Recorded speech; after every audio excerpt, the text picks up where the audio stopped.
શ્રીમદ ભગવદ્ ગીતા. કૃષ્ણ કનૈયા લાલ કી જય.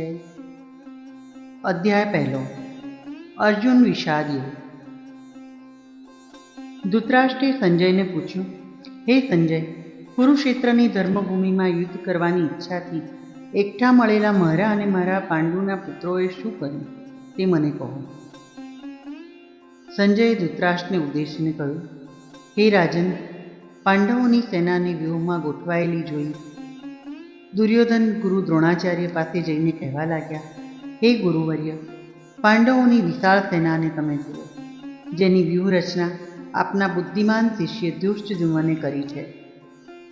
આ સેનામાં ભીમ, અર્જુન જેવા સુરવીર, સાત્યકી, વિરાટ, દ્રુપદ, ચેકિતાન, કાશીરાજ, પુરુજીત, કુંતીભોજ, શૈબ્ય, યુધામન્યુ, ઉત્તમોજા, અભિમન્યુ ને દ્રૌપદીના 5 પુત્રો આદિ તમામ મહારથીઓ છે. આપણી સેનામાં આપ, ભીષ્મ પિતામહ, કર્ણ, કૃપાચાર્ય, અશ્વત્થામા, વિકર્ણ, ભૂરિશ્રવા, જયદ્રથ આદિ મારા માટે પ્રાણ આપનારા શૂરવીરો છે. ભીમથી રક્ષાયેલી પાંડવોની સેના કરતાં આપણી સેના અપર્યાપ્ત છે, છતાં સર્વ બાજુથી ભીષ્મ પિતામહનું રક્ષણ કરો. દુર્યોધનના શબ્દો સાંભળી ભીષ્મ પિતામહે સિંહ ગર્જના કરીને જોરથી પોતાનો શંખ ફૂંક્યો. પછી ચારે બાજુથી એક સામટા શંખ ફૂંકાવા લાગ્યા. ઢોલ, નગારા, મૃદંગ, શરણાઈ અને ગોમુખ વગેરે યુદ્ધના વાદ્યો વાગવા લાગ્યા. આ વેળાએ પાંડવ સેનામાં સફેદ ઘોડાવાળા મોટા રથમાં બેસી શ્રી કૃષ્ણે 5 જન્ય શંખ ને અર્જુને દેવદત્ત નામના શંખ ફૂંક્યા. ભીમે પૌંડ્ર, યુધિષ્ઠિરે અનંત વિજય, નકુલે સુઘોષ અને સહદેવે મણિપુષ્પક, તેમજ કાશીરાજે શિખંડીએ, ધૃષ્ટદ્યુમ્ને, વિરાટે, સાત્યકીએ, દ્રુપદે, દ્રૌપદીના પુત્રોએ, અભિમન્યુએ પોતપોતાના શંખો ફૂટ્યા. આ બધા શંખોના ભયંકર અવાજથી પૃથ્વી, આકાશ ધ્રુજી ઉઠ્યા. સાથે સાથે કૌરવના હૃદય પણ કંપાવા લાગ્યા.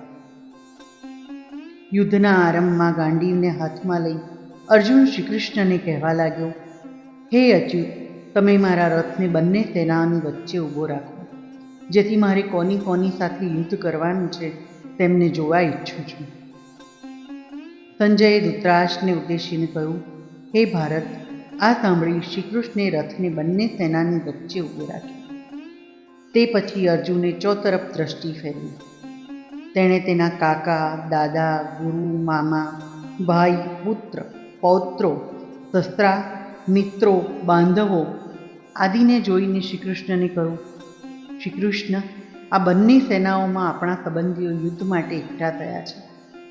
આ જોઈને મારા હાથ પગ ઢીલા થતા જાય છે, મોં સુકાય છે, શરીર ધ્રુજે છે, હાથમાંથી ધનુષ પડી રહ્યું છે ને મારા શરીરમાં આગ ઉઠી છે. મારામાં ઊભા રહેવાની શક્તિ રહી નથી, મને ચક્કર આવે છે. આ બધાને મારીને મને શું લાભ થવાનો છે?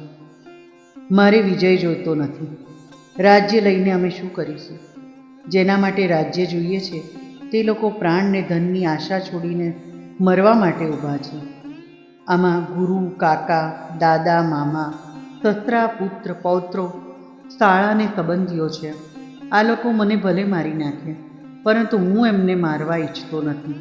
હું સ્વર્ગ, મૃત્યુ કે પાતાળ માટે પણ તમને મારવા ઈચ્છતો નથી. હે જનાર્દન, ધૃતરાષ્ટ્રના પુત્રોને મારી નાખવાથી શું આનંદ મળે?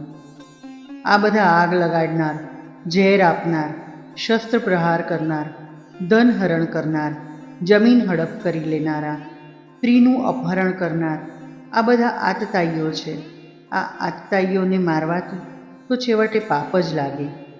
સ્વજનોને મારી નાખવાથી કોણ સુખી થાય છે? લોભવશ કૌરવો કુળના નાશ કે મિત્રદ્રોહને જોતા નથી. અમે આ જોઈ શકીએ છીએ. અમારે આ પાપમાંથી બચવા વિચારવું જોઈએ. કુળનો નાશ થતાં સનાતન ધર્મનો નાશ થાય છે. ધર્મનો નાશ થતાં પાપનો વધારો થાય છે. પાપનો વધારો થવાથી કુળની સ્ત્રીઓ વ્યભિચારિણી થાય છે. સ્ત્રી વ્યભિચારિણી થવાથી વર્ણશંકર પ્રજા જન્મે છે. જે કુળમાં વર્ણશંકર પ્રજા ઉત્પન્ન થાય છે તે કુળ તેમજ કુળનો નાશ કરનારા બંને નર્કમાં જાય છે. સનાતન જાતિ ધર્મને કુળ ધર્મનો પણ નાશ થાય છે. કુળ ધર્મનો નાશ થવાથી હંમેશને માટે નર્કમાં વાસ થાય છે. ખરેખર દુઃખની વાત તો એ છે કે રાજ્ય સુખના લોભમાં અમે સ્વજનોની હત્યા કરવા તત્પર બન્યા છીએ. એનાથી ઉચિત એ છે કે આ કૌરવો શસ્ત્રથી મને મારી નાખે.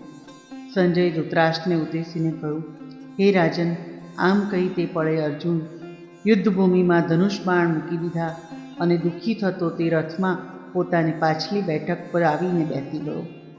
ઇતિ શ્રીમદ ભગવદ્ ગીતામાં શ્રી કૃષ્ણ અર્જુન વચ્ચે થયેલ સંવાદમાં અર્જુન વિષાદ યોગ નામનો પ્રથમ અધ્યાય સંપૂર્ણ.